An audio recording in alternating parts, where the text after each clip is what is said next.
Olá, seja bem-vindo a mais um Júris Pensando. A pandemia mexeu com a estrutura de todo o complexo organizado de pessoas que existe no mundo. As instituições brasileiras não estão fora disso. Desde a reorganização do arranjo físico do prédio governamental ao sistema decisório que proporciona o julgamento do destino de milhões de pessoas, o Supremo Tribunal Federal se manteve ativo e operante durante esse período. Mas nem tudo são flores. Onde há mudança, há conflito. O Supremo Tribunal Federal vem encontrando diversos desafios estratégicos e políticos, redesenhando a vida política do nosso país. Para falar sobre esses dilemas, estamos aqui com o professor Glauco Salomão. Ele é mestre pela PUC de São Paulo e doutor pela UFPE. Ele é professor da Universidade de Pernambuco e da Universidade Católica de Pernambuco e está lançando o curso Existe um Governo de Juízes? Do ativismo judicial aos diálogos constitucionais no Brasil, baseado no seu livro pela editora Lumen Juris, Juristocracia e Constitucionalismo Democrático, do ativismo judicial ao diálogo constitucional. Hoje ele está aqui conosco para discutir os dilemas políticos e o STF na pandemia. No final desse encontro, nós teremos uma novidade para vocês que estão nos assistindo e nos ouvindo, então fiquem bastante atentos. Primeiramente, boa noite, professor. Boa noite, Clodoaldo. Boa noite, pessoal do DA, da FECAP, todo mundo que está nos acompanhando. É um prazer estar aqui nessa edição do Júris Pensando. Certo. Primeiro, eu queria começar com uma pergunta bem simples e, assim, no linguajar popular. O STF, professor, ele interfere demais? Clodoaldo, essa é uma pergunta que pode envolver aí uma avaliação política, ideológica muito grande, né? Primeiro, para avaliar se o Supremo interfere muito ou pouco, é importante situar o tribunal como qualquer outra corte, como o Supremo, que, além de ser uma corte de revisão, é um tribunal que também tem uma série de competências em matéria criminal e é um tribunal que também faz o papel de uma corte constitucional, que é a função prevalecente do Supremo a partir de 88. Então, isso significa que o Supremo ele tem o que a gente chama de uma função contramajoritária, que é a sua marca principal. Ser uma instituição contramajoritária significa, principalmente, atuar como órgão de revisão, de controle, de fiscalização das decisões dos outros poderes, do Congresso, do governo, de algum ministro de Estado, especificamente, e mais ainda em relação ao âmbito estadual e municipal. Então, primeiro, faz parte do tribunal realizar essa fiscalização, realizar esse controle, sem dúvida nenhuma. A questão que você coloca se põe mais no plano do exercício efetivo do poder pelo Supremo. Se o Supremo, ao exercer esse papel contra-majoritário, ele interfere excessivamente no âmbito de um outro poder, eu diria que, às vezes, sim, às vezes não, e em muitos casos o tribunal se omite quando ele deveria ter atuado. Né? Ao longo da história do Supremo, principalmente a partir de 88, quando você analisa o Supremo na década de 90 até o início dos anos 2000, você vai notar um tribunal que assume uma certa passividade institucional. Né? Não se falava, por exemplo, naquele momento, em um protagonismo da corte, ou numa justiça política, ou em ministros que têm um perfil mais midiático. Isso, basicamente, não era parte da agenda, não se discutia na opinião pública, no meio acadêmico, no meio institucional. Então, o tribunal tinha essa postura de uma maior passividade. Essa passividade ela se expressava em várias situações. Por exemplo, ela se exprimia na maneira como o tribunal, mesmo tendo a competência para julgar mandados de injunção e ações diretas por omissão, o tribunal se omitia, porque ele recebia essas ações, identificava que o Congresso era omisso e ele próprio se omitia, porque ele dizia que o máximo que ele podia fazer era notificar o Congresso que ele não tinha elaborado uma lei que deveria ter elaborado. Então, essa postura de uma maior deferência do tribunal, ela existiu por vários anos. Da mesma forma, o Supremo sempre foi muito reticente quando ele era provocado para exercer um controle sobre a edição de medidas provisórias, né? basicamente, sem exceção, todos os presidentes da República, de 88 para cá, se excederam no uso da medida provisória. E isso, naquele momento, ficou mais claro ainda no governo FHC. O governo FHC, em relação à medida provisória, provocou uma distorção na separação de poderes, porque, ao longo dos 2 mandatos, ele editou mais medida provisória do que o Congresso criou lei. Ou seja, o Executivo, na prática, era quem legislava no país. E considerando que havia ali um certo respaldo do Congresso, a tendência era que as medidas provisórias seriam aprovadas. Naquela época, não havia limite à reedição de medida provisória, só veio depois, pela emenda 32. Então, era o legislador solitário da República. E o que é que o Supremo, então, fazia diante dessa atividade legislativa do Executivo? Ele fazia um controle sobre os aspectos procedimentais, fazia um controle sobre o conteúdo da medida provisória, mas não fazia um controle sobre os requisitos de relevância e urgência. Então, isso caía na vala comum de uma questão discricionária do Executivo, é uma questão meramente política e, portanto, não cabe na tutela judicial, no controle de constitucionalidade. Né? Então, aí é outro exemplo de que o tribunal, em muitos casos, ele pecou por omissão. Né? Da mesma forma, o tribunal ele praticamente não interferia em política pública nessa primeira fase, né, digamos, pós-88. Então, aos poucos, é que o Supremo foi ganhando mais espaço, se expandindo. Isso não se deve somente a um querer dos membros do tribunal, mas existem variáveis institucionais políticas que acabaram, de alguma maneira, reforçando um maior protagonismo do tribunal. E aí a gente chega à situação que a gente está hoje. Né? Em alguns casos, o Supremo, como eu falei, ele tem interferido, muitas vezes é uma interferência monocrática, né, de um ou outro ministro, mas que isso tem uma repercussão política muito grande. Né? E, em outros casos, a interferência do tribunal, ela não só é legítima, como ela é necessária, no sentido de coibir o excesso, o abuso ou a omissão de um outro poder. Então, assim, para responder a pergunta, não dá para generalizar no sentido de o tribunal se excede ou interfere demais ou interfere de menos. Não, existem casos em que ele, de fato, se omite, existem casos em que há um excesso, sim, por parte do tribunal, e existem casos em que a interferência, ela, de fato, foi devida. Certo. Então, eu queria trazer agora um pouco para o contexto da crise provocada pela pandemia. Num contexto de crise geral, como essa provocada pela pandemia da Covid, qual o papel que uma Suprema Corte pode desenvolver? Há precedentes históricos quanto a esse papel, essa atividade das Supremas Cortes? Veja, especificamente com uma pandemia, não há um precedente histórico que a gente possa usar, pensando aqui no papel de uma Suprema Corte. É claro que numa situação de crise, de uma maneira mais geral, de crise política e assim por diante, então existem antecedentes, inclusive, no próprio Brasil. Mas, no caso da pandemia, eu acho que o Supremo ele tem desempenhado, que eu diria, alguns papéis que são muito nítidos. Né?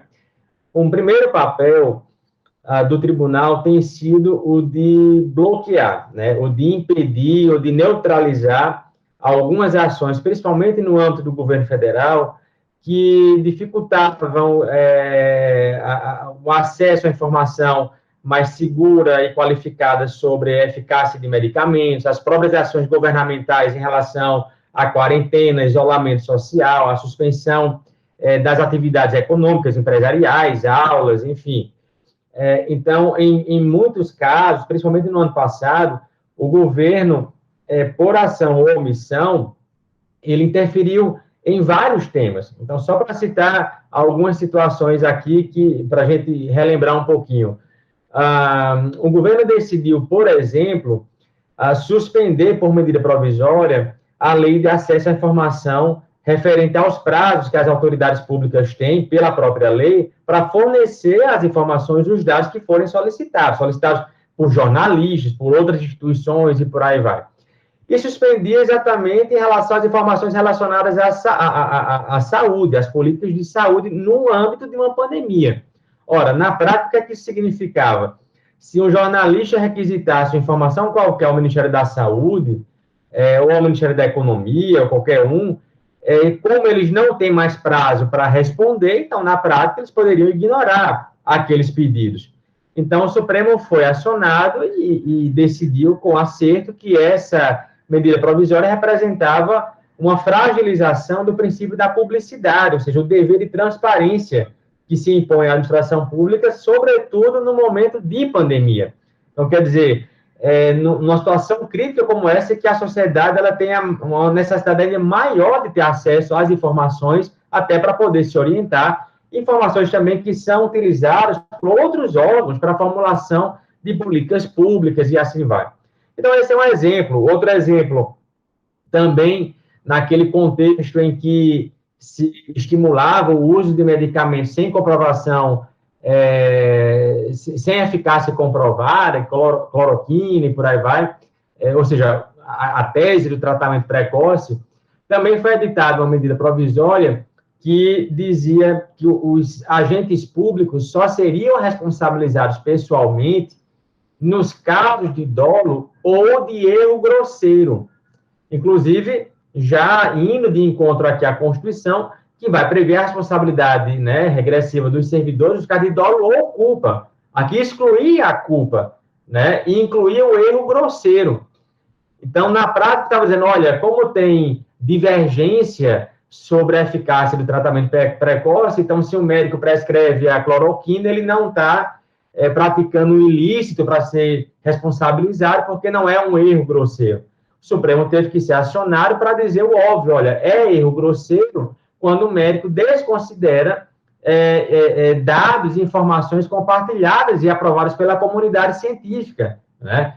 Então, quer dizer, foi uma maneira de remediar a situação e dizer, sim, o agente de saúde ele é responsável se ele abstrai essas informações, se ele não se baseia em dados concretos comprovados empiricamente pela comunidade científica e adota outra alternativa, colocando em risco a saúde ou a vida de uma pessoa.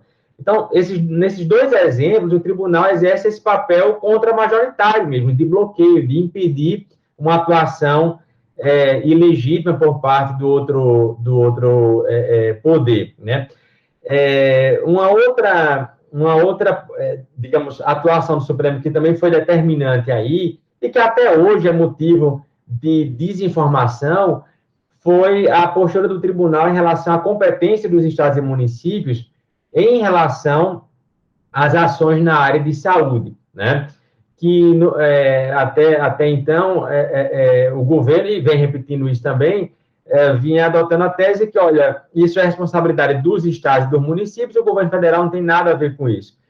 E o Supremo, de novo, disse o óbvio. Então, nesse aspecto, a decisão em si ela não é nem inovadora para quem conhece um pouco do sistema de repartição de competências. O Supremo disse, olha, em matéria de saúde pública, existe uma competência compartilhada, uma competência concorrente, uma competência comum entre União, estados e municípios. Então, isso quer dizer que, no momento de pandemia, o ideal é que o governo federal, através de seus órgãos, ele assuma uma postura de um grande articulador nacional de uma política de combate à pandemia, né? Esse seria o papel ideal das autoridades federais, como foi colocado pelo próprio Supremo.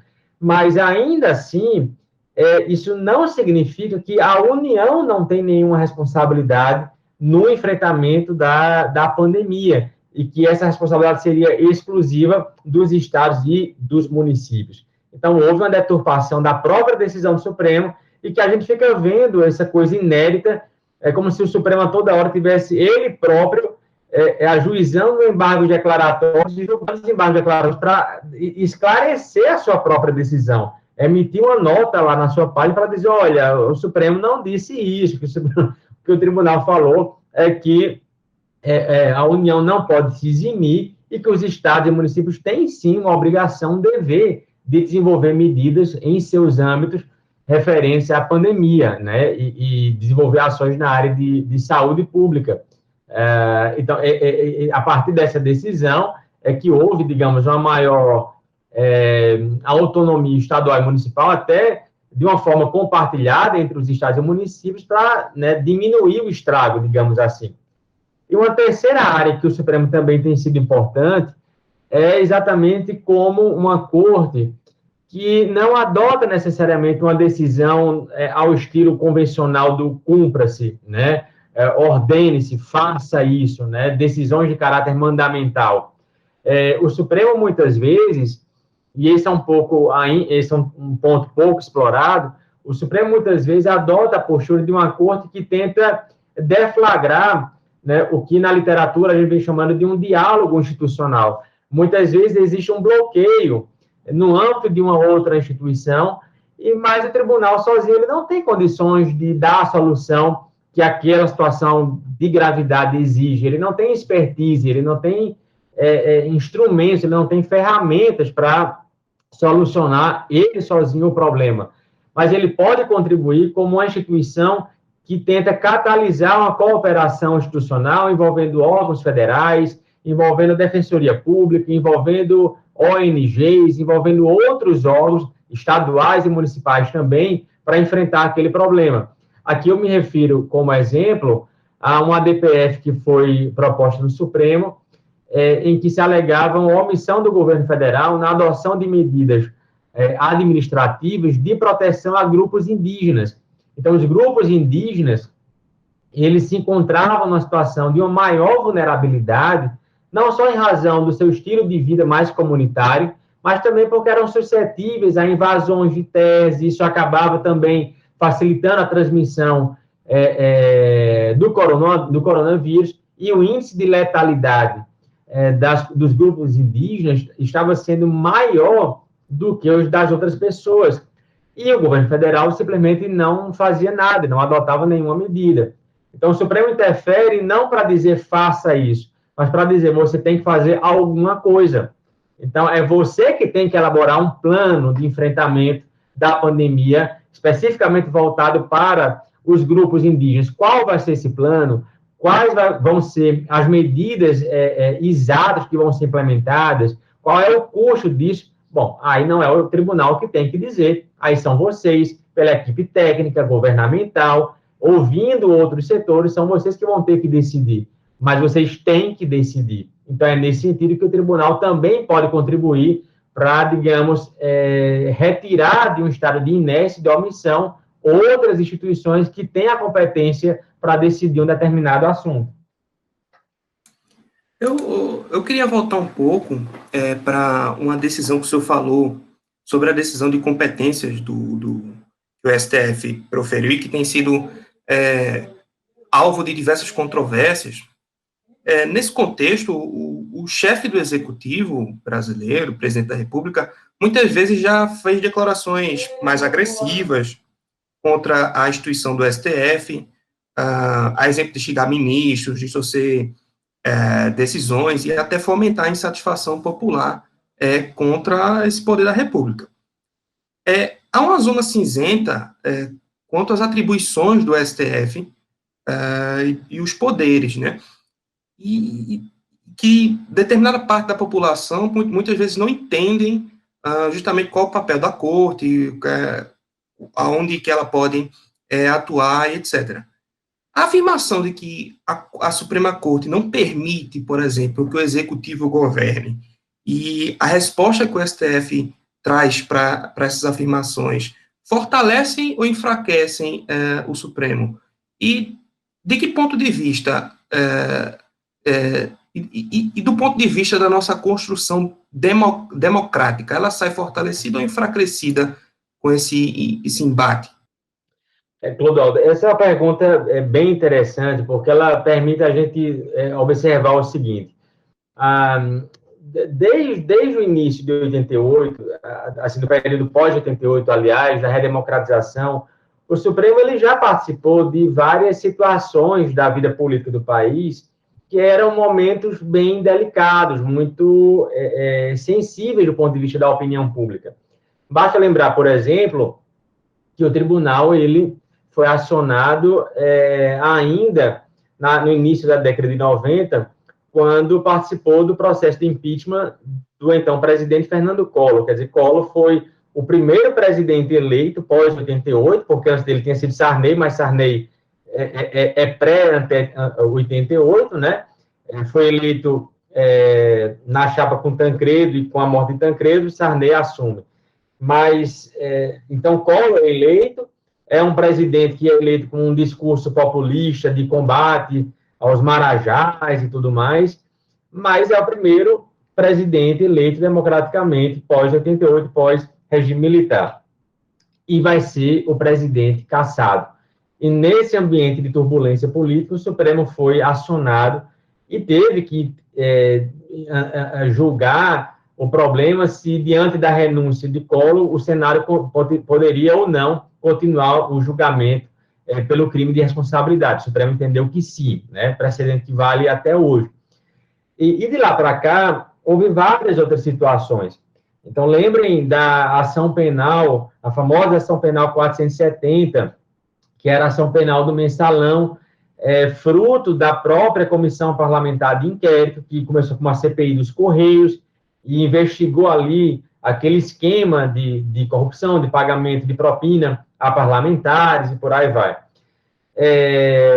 Então, você tem aqui um tribunal exercendo uma jurisdição criminal, envolvendo a cúpula do governo naquele momento.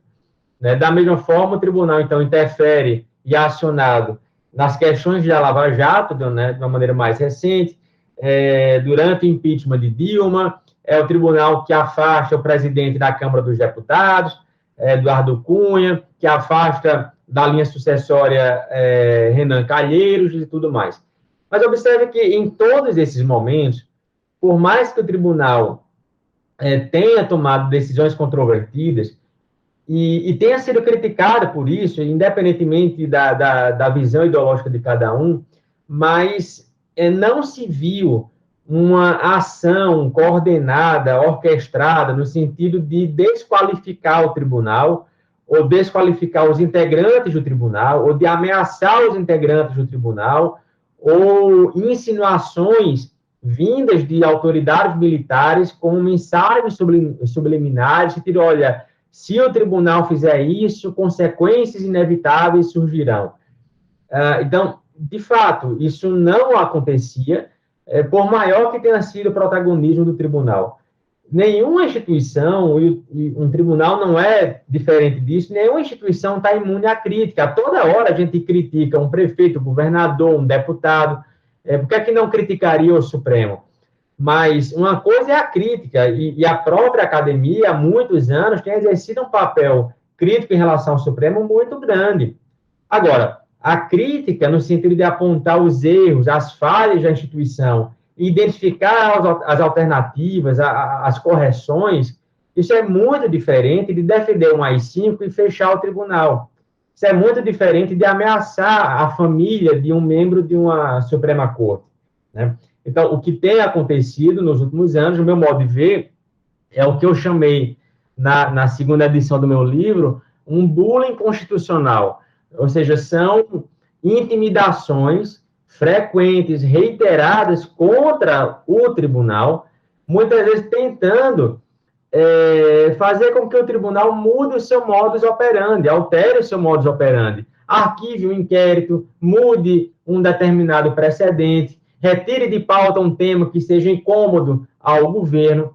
Então, isso faz parte de um contexto que a gente vive hoje, não só no Brasil, mas em outros países também, em que, frequentemente, algumas ferramentas da própria democracia são utilizadas contra a própria democracia. Ou seja, eu uso a liberdade de expressão para defender a volta do AI-5 e fechar o tribunal, né? Eu uso a liberdade de uma forma ampla para afastar o ministro A ou B do Supremo, porque eu discordo da decisão desse ministro. Então, aqui sim, me parece que há um comprometimento à autoridade, à integridade do tribunal. Não vejo como uma instituição se vai sair mais fortalecida ou fragilizada de um cenário como esse. Assim, seria de se pensar o seguinte, será que o Supremo, como instituição, para se fortalecer, ele precisa se fragilizar, ele precisa se desqualificar perante a opinião pública, me parece um caminho meio complicado. Isso não quer dizer que o Supremo não tenha erros, não cometa erros. Existem vários problemas funcionais internos no tribunal, como existe no Executivo, como existe no Congresso Nacional, mas é impensável você, em nome dos problemas internos do Congresso, você dizer, então, que a solução é fechar o Congresso, né? Por pior que seja o parlamento, nenhuma democracia subsiste sem um parlamento eleito, né? E, da mesma forma, os tribunais, como o Supremo, tribunais constitucionais, se consolidaram nesse esquema de freios e contrapeso. Então, é preocupante que tenha havido essa reiterada ação coordenada contra o tribunal. Me parece que há muito mais tendência a fragilizar a corte e, bom, quem ganha com isso, não sei, mas com certeza quem precisa de proteção de direitos fundamentais sai perdendo, sem dúvida alguma, porque quem tem poder não precisa do direito, da proteção do direito. Se precisa da proteção do direito justamente porque se não tem poder, ou tem menos poder. Então, há um risco, sim, à interferência do tribunal diante desse bullying constitucional. Às vezes, o tribunal tem buscado remediar. A gente nota, por exemplo, que quando o tribunal abre 2 inquéritos para investigar a profusão de desinformação, o inquérito das fake news e o inquérito dos atos antidemocráticos, isso é uma resposta do tribunal a esse tipo de investida, né? Sem dúvida alguma. Mas, ainda assim, a situação permanece. A gente sabe que o tempo de um processo judicial não é propriamente o tempo da política, então, quanto mais demorado for, então, talvez aqui o estrago seja maior. Mas uma coisa, Clodoaldo, me parece certa, a ideia de que as instituições estão funcionando, isso deixou de ser uma realidade, no nosso caso, há muito tempo. Ainda nesse tema, é provável que nós já tenhamos presenciado um embate entre instituições democráticas, como você já falou, Congresso, Executivo, mas não exatamente nos nossos moldes, com o Supremo, etc. Porque estamos num período de uma conjuntura política balançada por crise econômica, social, política. Existe algum exemplo assim externo ao Brasil, com algum país ou alguns países que o senhor possa nos dar que passou por um embate parecido e conseguiu fortalecer as suas instituições ou que no final das contas apenas minou essas instituições? Veja, Clodô, existem várias situações em que os tribunais se envolvem, eles são, às vezes, causa de um conflito e também são vítimas de uma certa retaliação. Por exemplo, se a gente pega na experiência da Suprema Corte Americana, que é um tribunal mundialmente estudado, o tribunal, na década de 30, ele foi muito acusado de ser uma corte ativista, porque ele acabou derrubando uma série de leis federais e decisões do governo federal. À época, o presidente era Roosevelt, que tentava implantar um New Deal, que consistia basicamente em um plano de recuperação econômica e social diante da crise provocada em 29, né? Uma taxa de desemprego enorme, né? As pessoas realmente necessitando, sem renda, sem trabalho, e assim por diante. Então, o New Deal era uma intervenção mais intensa na economia, nas relações sociais, de trabalho, nos contratos, na propriedade privada. E a Suprema Corte, naquele momento, ela era formada por juízes mais simpatizantes ao liberalismo econômico. Então, a cada decisão governamental que restringia a liberdade de contratar, aquilo era visto como uma agressão pela Suprema Corte, e ela acabou derrubando várias dessas leis. Só que muitas das decisões foram vistas como uma interferência excessiva da Corte nas opções legítimas dos outros poderes, né? Basta dizer que, em um dos casos, o Congresso americano aprovou uma lei que fixava um salário um valor de salário mínimo para as mulheres na relação de trabalho, porque as mulheres recebiam um valor infinitamente menor, numa clara discriminação de gênero, do que os homens. E aí se aprova uma lei dizendo, olha, abaixo desse valor, abaixo desse mínimo aqui, o empregador, a empresa não pode pagar, porque aí vai ser uma atuação ilícita. Isso chega no tribunal, o tribunal diz, não, contratante e contratada têm plena autonomia, liberdade para que eles decidam qual vai ser o salário que aquela mulher vai receber. E se ela não estiver satisfeita com o valor que foi proposto em termos de salário, ela tem a liberdade de recusar aquela proposta, como se fosse uma coisa simples, né?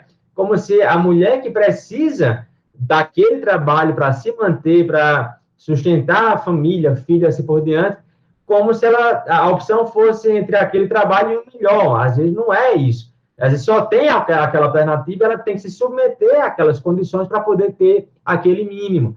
Então, era essa a ideia que norteava a atuação da Suprema Corte. Ela foi acusada de ser um ditador econômico naquele período. A reação da política foi o anúncio do presidente russo de tentar modificar a composição do tribunal, de capturar politicamente o tribunal, né? Acrescentando mais integrantes na Suprema Corte. Isso não chegou a ser implementado na prática porque alguns membros da própria Suprema Corte meio que voluntariamente, abre aspas, mudaram a sua posição sobre os temas que envolviam a intervenção do Estado na economia, na propriedade, nos contratos. Então, quer dizer, o backlash aqui do governo funcionou. O tribunal sentiu o impacto e mudou a sua orientação em relação a esses temas. Mas, saindo desse caso, a gente vai ver em muitos outros países que os tribunais eles se envolvem nas crises políticas e acabam também sofrendo por conta dessas crises. Por exemplo, durante o alto golpe de Fujimori no Peru, então, membros do Tribunal Constitucional foram retirados da corte, né? Da mesma forma, na Venezuela, com o governo Chávez, então Chávez interfere na Suprema Corte do país, modificando a sua composição. Recentemente, em El Salvador, já no contexto da pandemia, vejam que coisa interessante. Em El Salvador, eles têm uma Suprema Corte em que tem uma sala constitucional. Essa sala constitucional, ela tem a competência para fazer o controle de constitucionalidade das decisões do governo. E os juízes dessa sala entenderam que algumas decisões do governo foram excessivas durante a pandemia, ou seja, é como se o governo tivesse usado a pandemia como pretexto para adotar medidas autoritárias, e isso foi barrado por essa sala constitucional. Qual foi a resposta do governo? Então, vamos aprovar uma medida para cassar o cargo de todos os integrantes da sala constitucional. Veja, o procedimento em si, ele está até previsto na Constituição, mas não porque o presidente discorda da decisão da Corte, né? Porque aqui eu estou atingindo o núcleo da independência judicial, né? Então, o direito comparado, a história do pensamento constitucional sempre estão mostrando que tribunais, eles são frágeis politicamente. Tribunais dependem de outras variáveis, até para que a sua independência ela seja preservada, né? Teve uma palestra há uns 4 anos, de uma professora norte-americana, que é a Kinley Chappell, e ela se referia ao Brasil quando ela dizia, olha, vocês discutem muito se a Suprema Corte do Brasil é um tribunal ativista, se ele é muito incisivo na proteção de alguns assuntos e tudo mais. E ela, pensando no caso da Hungria, da Polônia, da Turquia, eles, olha, que bom que vocês ainda podem falar e analisar se o tribunal é ativista ou não. Em outros países, o tribunal ele só é um tribunal de fachada, mas ele já foi capturado politicamente e agora ele é um órgão que ele tem uma função, não é mais a função contra-majoritária, mas é a função de dar um verniz de validade, de constitucionalidade a medidas autoritárias que vêm do governo. Porque se o tribunal diz que é constitucional, Então, isso neutraliza a crítica, isso neutraliza a imprensa, os opositores, neutraliza órgãos internacionais, e assim por diante. Afinal, o tribunal já se pronunciou e disse que está tudo bem, né? Então, nesses casos, as cortes, elas são uma presa fácil, né? Por isso que não é por acaso que a gente tem visto tanto ataque a membros do tribunal e a cortes, não só no Brasil, como fora do Brasil também. Bem, para a gente ir finalizando essa nossa conversa, eu me lembrei de uma frase de um poeta americano, poeta canadense, chamado Leonard Cohen, que ele dizia que democracia é uma questão de fé, é como se fosse uma religião. E nesse nosso contexto, eu queria saber o seguinte: as consequências das ações de uma Suprema Corte e do STF no período de pandemia, seu ativismo, ele pode... Qual seria a consequência dessas ações na confiança do povo nas instituições brasileiras? Você acha que há uma crise de confiança atualmente no STF, até por conta dessa questão do bullying constitucional?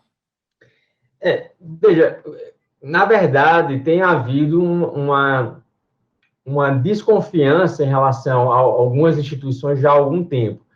Se a gente considera uma fonte, né, um relatório, que é o do Latino Barômetro, que avalia a qualidade das democracias na América Latina, se não me engano, o último foi até de 2018, 2019, nesse último relatório, você nota muito bem o nível de desconfiança em relação, por exemplo, aos partidos, em relação ao parlamento, em relação ao governo, em relação também ao sistema de justiça, embora tenha um índice de rejeição menor do que, por exemplo, o parlamento, né? Por outro lado, é curioso também que ali apontavam uma maior confiança em instituições como, por exemplo, as Forças Armadas, ou instituições não estatais como as igrejas e os segmentos religiosos. Então, veja que, de novo, não é por acaso que esses são os dois grandes sustentáculos de apoio, né, do atual presidente. Então, eu reforço a crítica ao sistema, o sistema não funciona, o sistema é corrupto, sempre está pensando nos seus próprios interesses, e eu me apresento como uma proposta de renovação, né, vinculado a esses outros segmentos que têm uma credibilidade perante a opinião pública. Não me parece, Clodoaldo, que o Supremo ele sai com a maior ou menor credibilidade ou autoridade diante desses ataques e da pandemia. Eu continuo entendendo que o Supremo não resolveu vários dos seus problemas funcionais, internos. O Supremo ele já pecou muito, por exemplo, com os excessos de decisões monocráticas dos seus integrantes. A gente falava muito isso. É importante que o tribunal se pronuncie como tribunal, como órgão colegiado, e não como 11 ilhas isoladas, como se cada ministro se tornasse um supremo particular, né, que é o que muitas vezes acontece. E no contexto de ataque ou de intimidação ao Supremo, veja como isso assume uma outra dimensão. Porque uma coisa era, por exemplo, criticar o ministro porque concedeu uma liminar e suspendeu um projeto de lei, suspendeu uma proposta de emenda constitucional, suspendeu a nomeação de um ministro. Bom, isso gerou e gera crise política, as pessoas vão comentar, a imprensa vai se pronunciar e tudo mais. Mas agora, o que a gente tem visto, por exemplo, é que quando o ministro atua isoladamente ou de forma monocrática, a reação que muitas vezes tem acontecido é sobre a pessoa do ministro. Não foi o Supremo que decidiu, foi o ministro fulano de tal. Então, é o ministro Barroso. Vocês conhecem o ministro Barroso? O ministro Barroso foi aquele que defendeu o terrorista, né? É o ministro que defendia o aborto e tudo mais. Então, é sempre uma tentativa de minar, de desqualificar aquele magistrado perante a opinião pública. Então, se o Supremo não aprendeu antes que decidir monocraticamente tem que ser a exceção, bom, que aprenda agora. Quando o tribunal atua de forma colegiada, isso impede que os seus integrantes individualmente se coloquem numa posição de maior vulnerabilidade, né, diante de um ataque ou de um contra-ataque. Mas muito se fala, então, do Supremo durante a pandemia e do ativismo. Eu entendo que o Supremo tem várias decisões que se enquadram num perfil do que a gente chama de ativismo judicial. Só não me parece que, durante a pandemia, as principais decisões que o Supremo tomou durante a pandemia tenham tido esse perfil de ativismo. Muitas vezes o tribunal está fazendo o que é do papel do próprio tribunal, né? É o típico, é o tradicional controle de constitucionalidade. É assegurar transparência, é assegurar moralidade demonstrativa, é assegurar acesso à informação. É basicamente isso, né? Ou então, para aproveitar aqui uma decisão que também foi muito polêmica, quando o ministro Barroso, individualmente, determina a abertura da CPI da Covid, muitos disseram, olha, mas o ministro não pode, é o Supremo obrigando o Senado a abrir uma CPI. Não é o Supremo obrigando o Senado a abrir uma CPI, porque os parlamentares, os senadores já tinham atingido o mínimo necessário de assinaturas para abrir uma CPI. E ela não estava sendo aberta porque o presidente do Senado entendia, ele individualmente, que não era o melhor momento para criar uma CPI. Mas não cabe ao presidente do Senado decidir o melhor momento. Cabe exatamente àquela minoria parlamentar avaliar quando e em quais circunstâncias se abre uma CPI. O que o Supremo já tinha decidido há muitos anos, independentemente de Covid. Então, um caso como esse, foi o Supremo que obrigou o Senado a abrir uma CPI? Não. O Supremo reafirmou que a criação de uma CPI é um direito de minorias parlamentares. Havia um quórum mínimo para abrir a CPI? Sim. Então, ela tem que ser aberta. Ponto. Então, não há aqui um ativismo, o Supremo não está inventando a roda, não está mudando jurisprudência, não está fazendo nada de diferente do que ele já fez em outros casos exatamente iguais.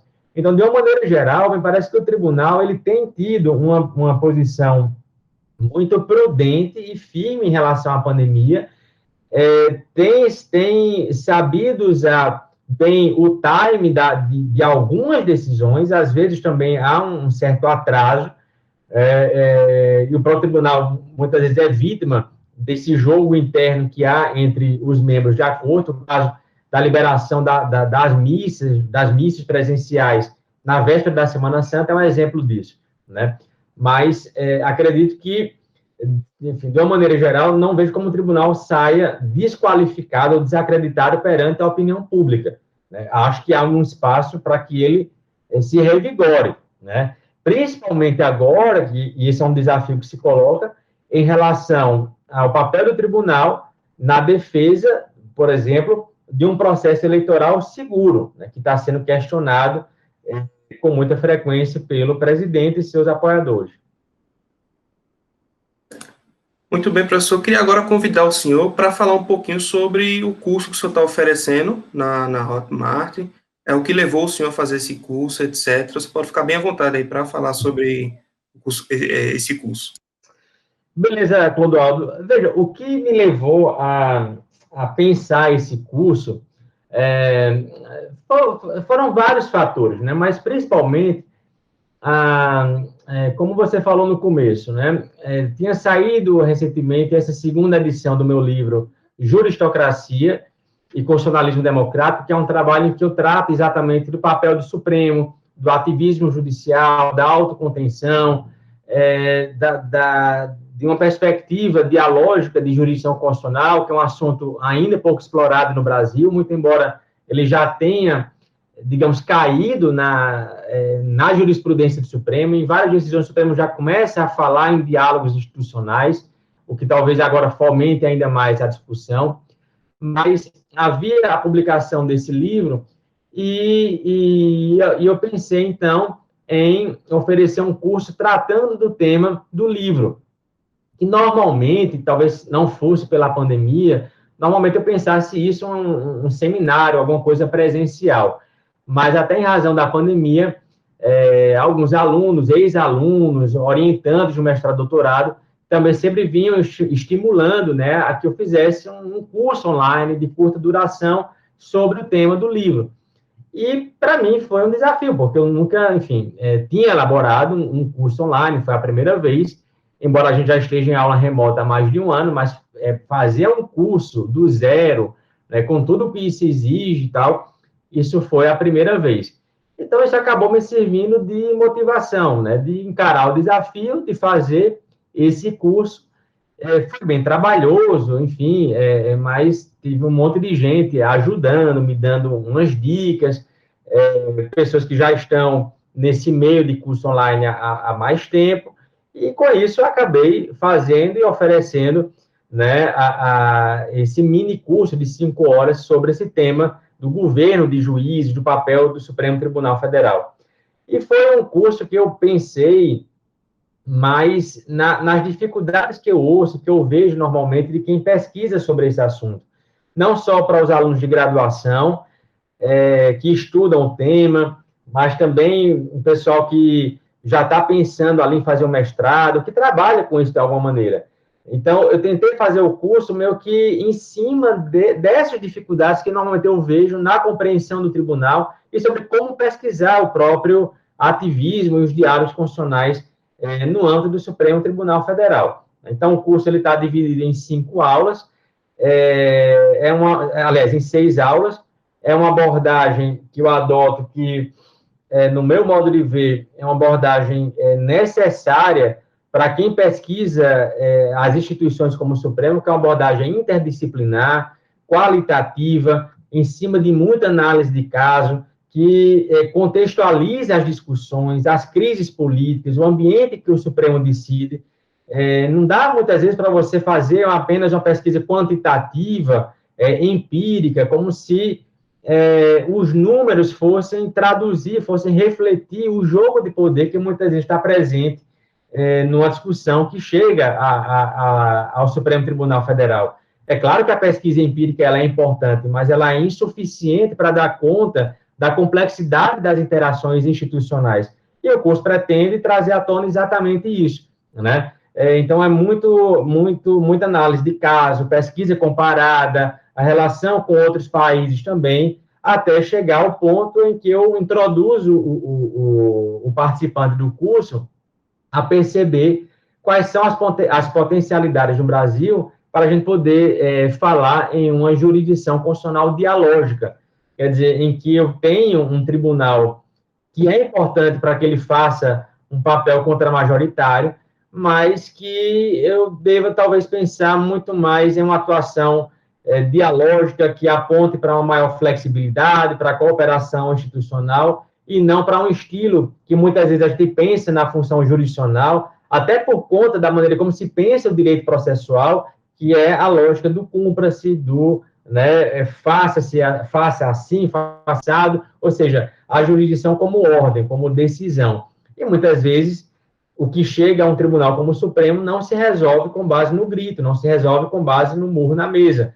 É preciso pensar uma estratégia decisória, porque, do contrário, corre-se o risco da própria decisão ser ignorada, não ser cumprida, e está em xeque aqui a autoridade do tribunal.